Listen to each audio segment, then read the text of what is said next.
నమస్తే, welcome to our channel. కూటమి ప్రభుత్వం ఎన్ఆర్ఐలను కూడా వదలట్లేదు, కక్ష సాధింపు చర్యలకు పాల్పడుతుంది. ఈ నేపథ్యంలోనే మాలపాటి భాస్కర్ రెడ్డిని అక్రమ అరెస్ట్ చేసింది అంటున్నారు. మరి ఇది నిజంగానే అక్రమ అరెస్టా? మరి రాష్ట్రంలో అక్రమ అరెస్టులు కొనసాగుతున్నాయా? ఏంటి అసలు ఎన్ఆర్ఐ మాలపాటి భాస్కర్ రెడ్డి విషయం ఏంటి తెలుసుకునే ప్రయత్నం చేద్దాం.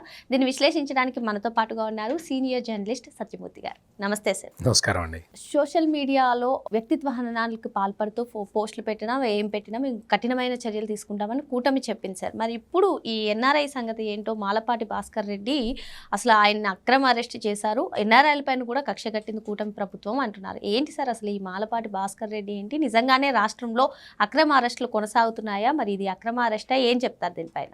నేను మీకు ఒక ఫోటో చూపిస్తాను. ఈ ఫోటో ఫస్ట్ ఫోటో చూడండి, తర్వాత నేను ఈ మాలపాటి భాస్కర్ రెడ్డి గురించి చెప్తాను. జగన్మోహన్ రెడ్డి లండన్ వెళ్ళినప్పుడు కలిసి తీసుకున్న ఆ పక్కన ఉన్న అతనే మాలపాటి భాస్కర్ రెడ్డి. ఇతను ఎన్ఆర్ఐ, అక్కడ ఏదో పెద్ద పెద్ద వ్యాపారాలు చేస్తున్నాడు అని మీలాంటి వాళ్ళు అనుకోవచ్చు. కానీ ఇతను అక్కడ చేస్తున్న పని ఏంటి అంటే, మైనర్లకి మత్తు పదార్థాలు అమ్ముతూ దొరికినవాడు. కిళ్ళి బడ్డీలు అవి ఉంటాయి కదా, అటువంటి పెట్టుకొని వాళ్ళు ఈ గుట్కా ప్యాకెట్లు అవి ఇవి అమ్ముతుంటారు కదా.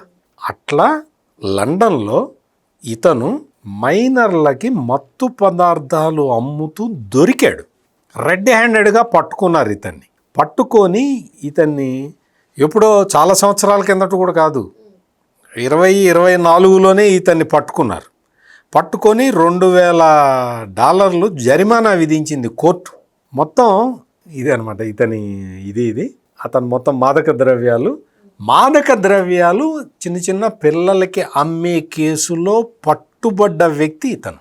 ఇంకా మీరు ఆలోచించుకోండి, ఎన్ఆర్ఐ అంటే మీరు ఆ సాక్షి పేపరు చదివితే ఎన్ఆర్ఐ అంటే మీరే అనుకుంటారు, ఓ ఈయన పెద్ద పారిశ్రామికవేత్త ఏమో, ఇంత పెద్ద పారిశ్రామికవేత్తని అరెస్ట్ చేస్తే మరి ఆంధ్రప్రదేశ్ పరువు ప్రతిష్టలు పోతాయి కదా అని అనుకోవచ్చు.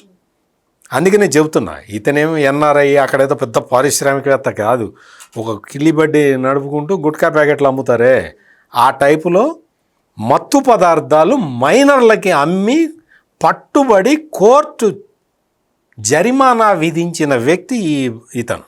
ఇంకా ఈ జగన్మోహన్ రెడ్డి కళ్ళల్లో ఆనందం చూడటానికి నేను ఇప్పుడే మీకు ఫోటో చూపించాను కదా, జగన్మోహన్ రెడ్డి లండన్ వెళ్ళిన సందర్భంగా ఇతను జగన్మోహన్ రెడ్డితోటి ఎంత సన్నిహితంగా ఉండి ఫోటో దిగాడో మీకు ఇప్పుడు చూపించాను. ఇతను పెట్టిన పోస్టులు ఒక్కసారి అంటే నాకు చదివితే అసలు ఈ అతని మీద అసహ్యం, ఎంత అసహ్యం పుట్టాలో అంత అసహ్యం పుట్టింది. కడుపుకి అన్నం తినేవాడు ఎవడో కూడా ఇంత నీచంగా, ఇంత దారుణంగా వ్యక్తిత్వ హననం అనేది చాలా చిన్న మాట. వీడు పెట్టిన పోస్టులు చూస్తే రాజకీయాలతో సంబంధం లేని వ్యక్తులు, రాజకీయాల్లో లేని మహిళలు, వాళ్ళ మీద వాళ్ళ క్యారెక్టర్ని బ్యాడ్ లైట్లో చూపిస్తూ అత్యంత దారుణంగా, నీచంగా, అసలు ఒక తల్లికి పుట్టిన వాడు ఎవడూ కూడా అనరాని భాషతోటి, చెప్పలేని ఒక దీంతోటి అత్యంత నీచమైన పోస్టులు పెట్టాడు. ఇవి అన్ని పోస్టులన్నీ నా దగ్గర ఉన్నాయి, నేను అది చూపించదలుచుకోలేదు. ఎందుకంటే మనం సభ్య సమాజంలో బతుకుతూ ఉన్నాం. మనకి తల్లి అంటే గౌరవం ఉంటుంది, తర్వాత కూతురు ఉంటుంది, మనకు భార్య ఉంటుంది, మనకు ఒక కుటుంబ జీవితం ఉంటుంది. మన కుటుంబంలో ప్రతి మగవాడి జీవితంలో కూడా ప్రతి దశలో ఆడది లేకపోతే బతకలేడు. అటువంటి పవిత్రమైన స్థానంలో ఉన్న ఒక మహిళల్ని ఇంత నీచమైన పోస్టులు పెట్టాడు అంటే, ఇతని గురించి ఇంకా సపోర్ట్ చేసుకుంటూ సిగ్గు లేకుండా పేపర్లలో రాసుకుంటున్నారు అంటే, ఈ ఎన్ఆర్ఐని అరెస్ట్ చేశారు అని దొంగేడుపులు ఏడుస్తున్నారు అంటే, అంతకన్నా నీచం ఇంకోటి లేదు. ఇది అట్లా వార్తలు రాసి పెట్టిన దాన్ని ఆ పేపర్ అనాలా, వార్తాపత్రిక అనాలా, ఆ వార్త రాసిన వాడిని జర్నలిస్ట్ అంటారా? నేను అనకూడదు కానీ ఒక మాట అంట. ఇప్పుడు ఈ మొత్తం ఈ పోస్టులకి సంబంధించి ఇవే ఆ వార్త రాసిన వాడి తల్లి మీదో, వాడి చెల్లి మీదో, వాళ్ళ వాళ్ళ ఇంట్లో ఉన్న ఆడవాళ్ళ మీద ఇటువంటి పోస్టులే పెడితే కూడా ఇన్వైట్ చేస్తాడా? పర్వాలేదంటాడా? ఆ వార్త రాసిన వాడిని జర్నలిస్ట్ అంటారా? అటువంటి వార్తని పబ్లిష్ చేసేదాన్ని పేపర్ అంటారా? అతనికి ఏదో అన్యాయం జరిగిందని, అతనేదో ఎన్ఆర్ఐ అని. ఏం ఎన్ఆర్ఐ? మొత్తం మందులు అమ్మేవాడా ఎన్ఆర్ఐ? పట్టుబడితే కోర్టులు ఇదేస్తే. ఇంకొకటి ఇతను వేసింది చెప్తున్నా. చంద్రబాబు నాయుడు ఫోటో ఒకటి అత్యంత దారుణంగా ఫోటో ఒకటి క్యారికేచర్ ఒకటి పెట్టి రాజమండ్రి కేంద్ర కారాగారానికి మోసాల చక్రవర్తి చంద్రబాబు స్కిల్ డెవలప్మెంట్ స్కామ్లో 371 కోట్లు దోచేశాడని పెట్టాడు. నేను కేవలం రాజకీయపరమైనవే చెప్తున్నా, ఆ వ్యక్తిగతమైనవి కూడా కింద ఉన్నాయి, కానీ నేను అది చెప్పే అంత సంస్కారహీనుణ్ణి నేను కాదు.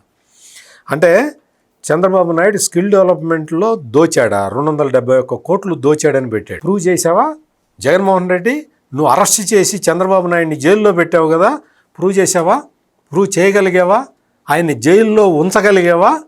ఎంత నీచమైన ఇది!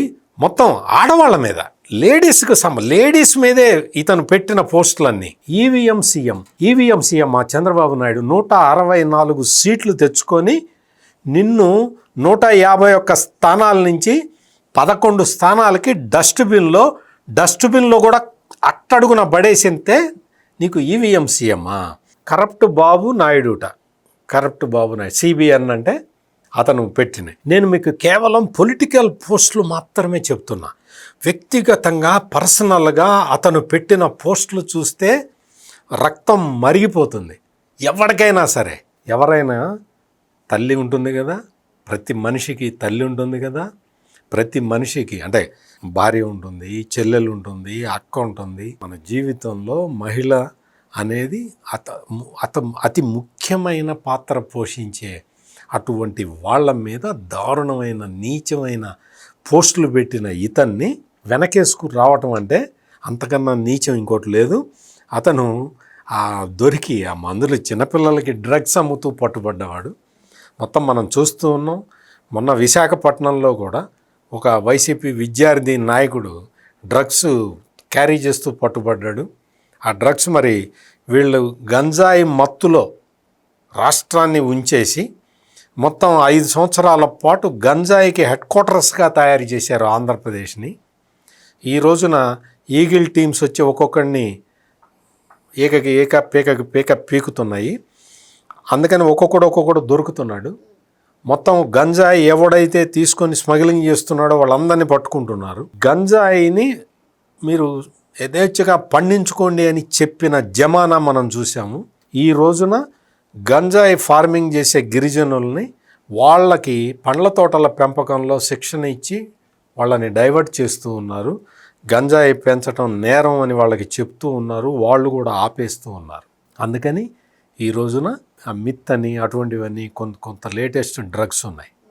ఆ డ్రగ్స్ స్మగ్లింగ్లో వీళ్ళందరూ పట్టుబడుతూ ఉన్నారు. ఇటువంటి దారుణమైన నీచమైన ఈ సంస్కృతిని తీసుకొచ్చి పవిత్రమైన ఆంధ్రప్రదేశ్ భూభాగం మీద వీళ్ళు తీసుకొచ్చి ఇంతకాలం పాటు అధికారం మాటున డబ్బులు సంపాదించడమే పరమావధి. జనరేషన్లు వాషౌట్ అయిపోతాయి. ఒక్కసారి వెళ్ళి పంజాబ్లో చూస్తే తెలుస్తుంది. ఉడ్తా పంజాబ్ అనే సినిమా ఉంటుంది, అది చూసినా తెలుస్తుంది. ఈ రోజున పంజాబ్ లాంటి రాష్ట్రమే తిరిగింది, టర్న్ అరౌండ్కి వచ్చింది. యూత్ గంజాయి మాదక ద్రవ్యాల జోలికి వెళ్లకుండా ఆపారు. అట్లా యువతని మాదక ద్రవ్యాల వైపు వెళ్లకుండా ఆపిన తర్వాత ఏం జరిగిందో తెలుసా? మొత్తం అందరూ చదువుల్లోకి వచ్చారు, అందరూ ఆర్మీల్లోకి వెళ్తున్నారు, దేశ సేవ చేస్తూ ఉన్నారు, వాళ్ళ తల్లిదండ్రులను చూసుకుంటూ ఉన్నారు. పంజాబ్లో యువత ఈ రోజున ఈ డ్రగ్స్ క్విట్ చేసి మంచి జీవితాన్ని అనుభవిస్తూ ఉన్నారు. ఉగ్రవాదం తగ్గింది, పంజాబ్లో హింస తగ్గింది, శాంతి భద్రతలు కంట్రోల్లో ఉన్నాయి.